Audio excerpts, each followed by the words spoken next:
Everyone has a fear. Some people fear empty spaces. Some people fear big places. And some people have a bad case of petrophobia, a fear of rocks.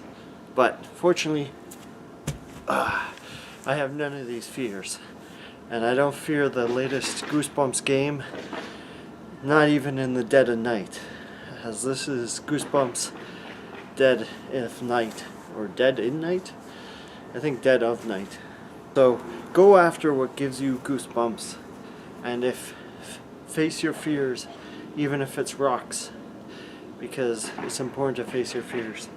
So anyways, for most people, this game ain't it. I didn't find it very scary. I think when I was 7 I found Goosebumps scary, but now, not scary. You grow up and you find other stuff that scare you, like inflation. So anyways, this game is based off 3 classic Goosebumps novels, and they've been reimagined as a first-person survival adventure game. I was looking at the photos and I thought, hey, this would be awesome as a first-person shooter. And unfortunately, yes, it's more of an adventure game. Sort of, you see, kind of experience a sort of distorted version or like an alternate version of these books by playing this game. And so there are 3 chapters to play with various worlds. The first world, you're inside a house, and it starts off slowly, involves stealth. I played it for a bit, but I didn't go into it beyond maybe the first 30 minutes to an hour. So you'll be stalked by like animated lawn gnomes, which sounds cooler and looks cooler in the photos than when you're actually playing the game. And honestly, I think this portion where you're like smashing the lawn gnomes, I feel like this is the highlight of the first level, because running away or like from the I think it's a girl zombie, or it's a graveyard ghoul off of the book series. And yeah, that was not too intense. And Murder the Clown, he's in this first stage as well, and he can actually follow you. So if there's space in the where you're hiding, watch out, because he can actually suddenly apparate and appear beside you or under the table or wherever you're hiding, in the bathtub. I can't even make this stuff up, and then within a second or two, I think you have a second to like sort of react, but if not, he'll catch you, and like it's a mini jump scare. It's not really scary. But yeah, you quickly learn that you have to collect pages from R.L. Stine's books. They have the guy from the movie, I forgot his name off the top of my head, narrating little bits at the start of the first level. Yeah, so you're trying to prevent Slappy, the dummy, from taking over, I guess, the Earth or the world. I'm not sure. It's not completely explained. So yeah, you want to bring back all the Slappy, the dummy, and all the Goosebumps monsters back to wherever they came, whatever book they came from, I guess. And yeah, the graphics are amazing. They sort of feel like somewhere between like PS2, PS3 graphics. But they do the job. I mean, like, it's not a $60 game. But it looks like a refined PS2 game with fog and like slightly better resolution. It's not particularly scary. Like, obviously, I said 7-year-olds, and I feel like, maybe it might be scary for like 5 to 10-year-olds tops, but like there's scarier stuff on TV and going on in the world, so I don't think most people would find this scary. Even the jump scares, if you get caught by the ghoul or the clown, like, it makes you jump the first time, but you're not actually scared, you're just like shocked. Yeah, it's pretty tame, mild scare. There's no blood or real fear. Clearly this game is meant for very young kids, or if they just started on the books, or adults that have grown up and it's like, oh, it's Goosebumps game, I'm gonna buy it for my kid, and not knowing the quality of this said game. I think the hiding strategy in the first chapter is interesting. It's a bit different. It's different than just going around like a typical first-person shooter. So there's a bit of strategy, but like I just found, like, after 30 minutes, I found personally that was just way too dull. just collecting pages and sort of, if the gnomes were after you, I don't think they can hurt you. It's just they're just more annoying, and they can steal the pages that you've collected. Um, yeah, they're more annoying than anything else. But it doesn't seem too hard. It's just it gets dull because you're just running around collecting pages and avoiding the ghoul and the clown. So the game's kind of tedious, and that leads right into my first con. There aren't any true scares, and if you get caught by the monsters, you can just reload your save and just start back wherever you ended it when you got caught.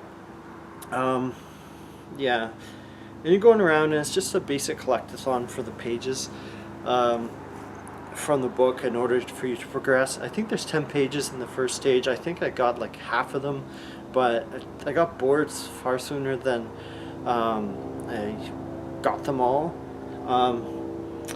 So yeah, I'm not sure if it turns into a first-person shooter later, but just the fact that you can't actually like engage these monsters properly, and you just have to run away and be stealthy and hide it under beds and like jump into closets and bathtubs and whatever. It's a cool idea. It's not very interesting. It's not as interesting as like blowing them away, you know, because we're used to that being our reaction to monsters. So apparently there's like 2 hours of gameplay for this game. I think the second stage is inside a garden, and the third stage I think is on, it's like sci-fi, or I'm trying to remember. So they added extra content apparently, because this used to be a mobile game, and the first stage was the whole game, which takes like 30 minutes to an hour to beat. So it's great they added content, but at the same time it's kind of like, okay, this game still is only 2 hours long. Even on the hardest difficulty, like I imagine if it goes as fast as I was experiencing, you're going to be finished this game in one night for $30. Very limited options in the options menu. It would be nice if there were better lighting effects, because the game would look so much better with like proper lighting. Like I know DLSS would be on the wish list, but I mean, I doubt the developer had that in their budget. Or just increasing the game's resolution. The gnomes and later the teddy bears, jelly bears, in the third level from pictures I've seen would look cool, and same with the werewolf that comes later. Yeah, like ray tracing would really go a long way. Just appeal to like anyone that wants to try this game, because right now it just looks so dated. And there's no bonuses to beating the game. As I said, it started off as a mobile game with one stage. The developers went back, I think the same developers, and added 2 more stages when it got ported to PC. So yeah, I understand support. It's just like extra weapons or like a mini game, something to do after you've beaten like 2 hours of gameplay for like over $30. You know, a bonus stage like a secret stage would be really cool. The game is $33.99. It really feels like a $5-10 game. Like it has potential, and like I found like I gave it a chance. It looked interesting at the title screen. It had Jack Black. That's who Jack Black narrates the beginning, and he talks to you, and he's not always entertaining, but like it's not enough to charge $30 for a game that feels like a 5 to 10 game tops. Yeah, it won't take long for anyone to beat. I was bored before I even finished the first stage. I would say it's a 5 out of 10 for fans, 3 out of 10 for everyone else. It's great to see a second Goosebumps game. I think this is the adventure game. The other one, I'm not sure if it was a puzzle game, I'm trying to remember, or like a hidden object game, but yeah, this is only challenging and scary for very young kids. Like anyone older, this is more like, hey, what monsters did they put in this game? And you might get bored even before you find out, because it's just so basic, the graphics and everything, unfortunately.